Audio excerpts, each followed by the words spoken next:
Please join me in welcoming to the podium Mr. Nico Ojeda.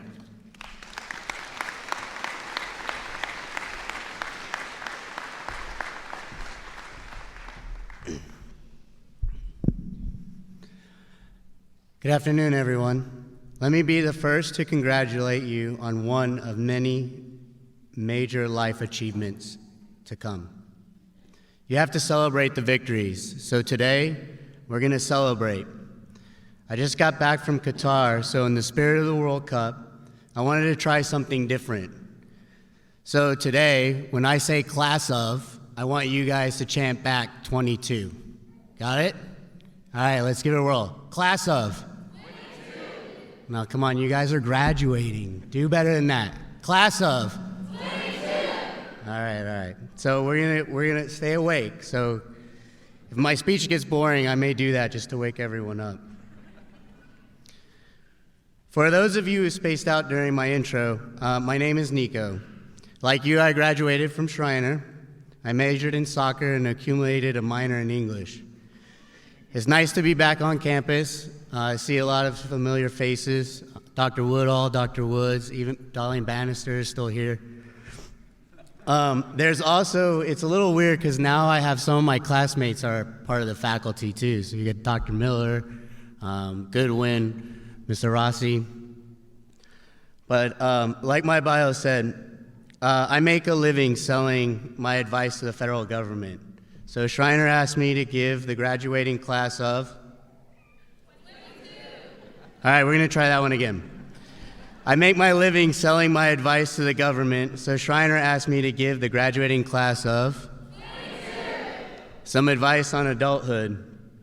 Since advice is the worst vice and adulthood is the worst hood, I figured I'd just tell you guys some funny stories. Class of? All right, that also works if my jokes fail, so that's good. So it's the summer of 2009, and I find myself on the south lawn of the White House. I soon realized why they asked people to attend a barbecue in July.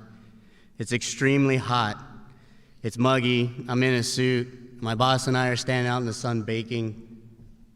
There's not a lot of people around, and I'm just trying not to pass out. When all of a sudden I realize my boss is introducing the president to the group. President Obama leans in to shake my hand. Aren't you hot? Without thinking, I leaned right back in and I said, Mr. President, are you hitting on me? He kind of laughed and then moved on, and I froze in terror. Later on, my boss asked me, what did you tell him to make him laugh?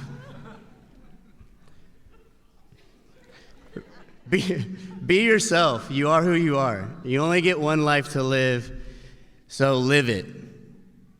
I moved to Peru after I graduated Schreiner, class of... 26. No, it was 2004, but I'm glad you're paying attention. Anyways, I moved down to play soccer. I wasn't kidding when I said I majored in soccer. Anyways, I failed. But the point is I tried.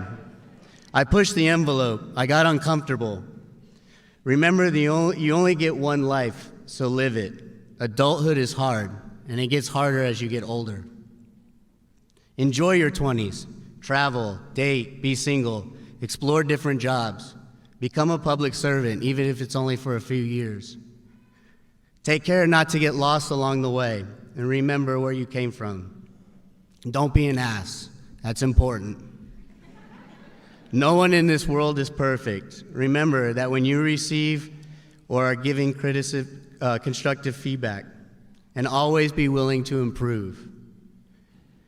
Always be willing to take one step towards someone. But more importantly, be willing to take 2 steps when that person takes the 1. If you surround yourself with people who practice this and live this rule, your life will be full of laughter, experiences, enjoyment, and it won't be boring. Trust me. The easiest way to take that first step is to volunteer. And I don't mean volunteer for the soup kitchen, although you should do that too. I mean, in your first couple of jobs, when your boss asks, I need someone to, raise your hand. It will serve you well. Trust me. Now, don't volunteer to track the budget for the holiday party and then ask how Excel works. Remember this, Google is your best coworker. Not only will it tell you what TBM is, or help you plan your vacations, or tell you how to write a commencement speech, it will also help you fake it until you make it. I'm working hard at my desk. I can't say for sure, but definitely not watching soccer on TV because I'm at work. And my boss rushes over in a panic.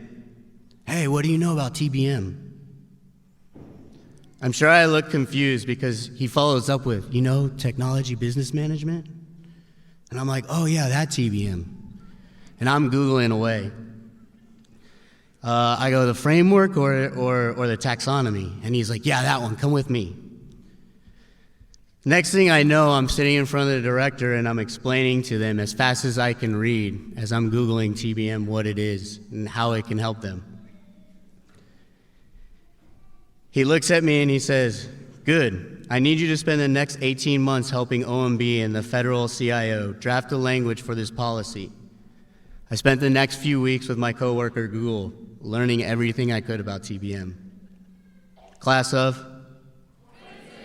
All right, you guys are paying attention. Network. Network without an agenda. Meet people to meet people, not because of who they are or what they do. Be genuine, be yourself. Meet everyone in your office. Set up coffees, lunches, happy hours, beers, wine, whatever it is. But be proactive in making these connections. Dr. Hudson used to tell us and preach here, connections are the most important thing. If you proactively make connections, they will be there when you need them most. Every time I was successful, it came from a previous connection. Early in your career, find a mentor. Later in your career, be a mentor. Go to conferences, symposiums, events, and meet people. Don't stand in the corner. Take coworkers and challenge each other so you can meet the most interesting person. And at the same time, don't be boring. Tell them stories of your misguided adventures as a 21-year-old living in Peru. But remember, you get one life, so live it. In closing, I want to leave you with some words from some loved ones who passed away. First, remember, a fool can teach you, even if it's what not to do. And two, te amo. Class of.